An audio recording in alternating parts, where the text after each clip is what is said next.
Sofia Vakovic, Sweet Pineapple. Welcome to my channel. Please make sure to like and subscribe down below. Subscribe, people, please. So today we're going to talk about how to make your marriage last longer. Obviously, I'm not married. Boo, I'm not married. But wait, hold on. My grandparents have been married for 52 years. Yay! A round of applause for my grandpa and grandma. Alright, they've been married for 52 years, and I'm going to share their secrets on my channel on what's their secret to their long-lasting marriage. So secret number 1. I know a lot of people who are in a relationship, almost sometimes they do get in fights.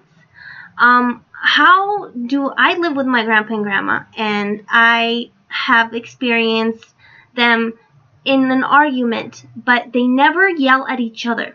That's one of the things. They never yell. They might raise their voice a little bit, but they don't yell. They never yell. And that's a rule that they have in the house. We don't yell at each other. Even if for example, when I want something, I have to say it calmly and tell them what I want. And if I'm in a disagreement with something, I have to say it in a nice way. But rule number 1, never yell at each other. So make that a rule in your relationship. That's the rule that my grandpa and grandma have. And it's one of the reasons why their marriage has lasted for so long and still lasting for more years to come. So rule number 2. Rule number 2 is don't say bad words to each other. Don't say bad words to each other. Like, for example, you beep, okay? No matter how angry you are, do not do that. Expect the same thing from your partner. My grandma and grandpa don't say bad words to each other. If, for example, they probably say bad words when they're driving, but it's for another person, not for their partner. Because maybe somebody went inside their lane and they're like, hey, beep, beep, beep. I've heard them say that sometimes, but they never say it to each other. They're never saying F you or anything like that. It's totally a rule that you should have in your relationship. Why is that number 2?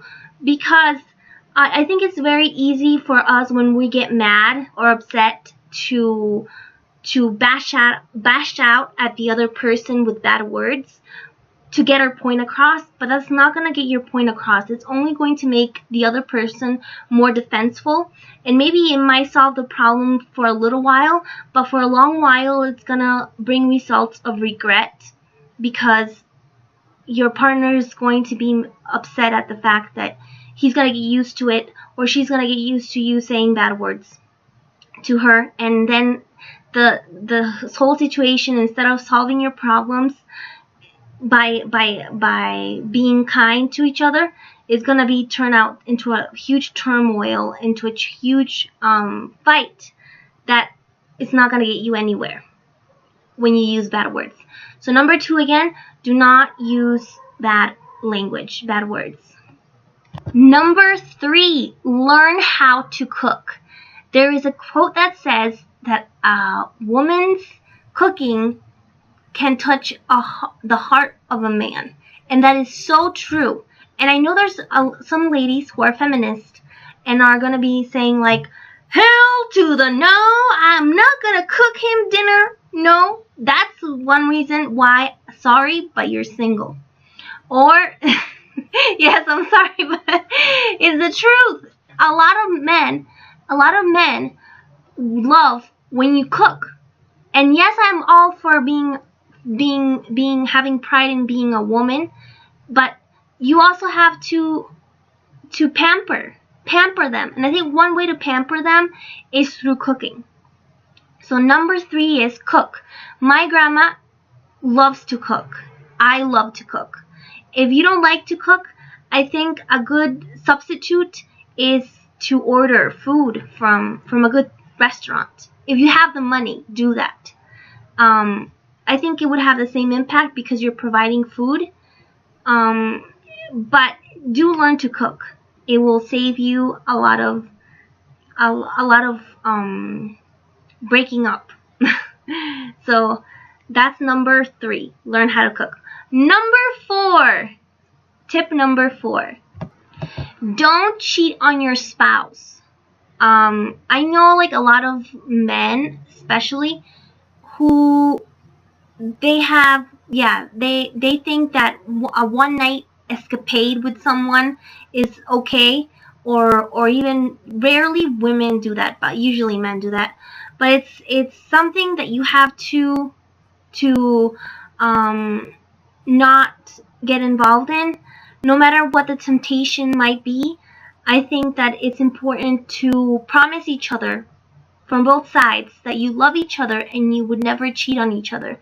And I think that's something important that we have to embrace to each other. So both partners that are in a relationship know that they are in a committed relationship and feel loved and protected by that partner. So tell your partner that you love them and that you would never cheat on them. And I think you need to make a promise. Both of you may need to make a promise to do that. And that's my last tip. I hope you liked my tips. They were actually my grandpa and grandma's tips, who have been married for 52 years. And I wanted to share their tips with you. Well, make sure, again, click thumbs up and make sure to subscribe to my channel. I love getting subscribers. Thank you. Bye. This is Sweet Pineapple.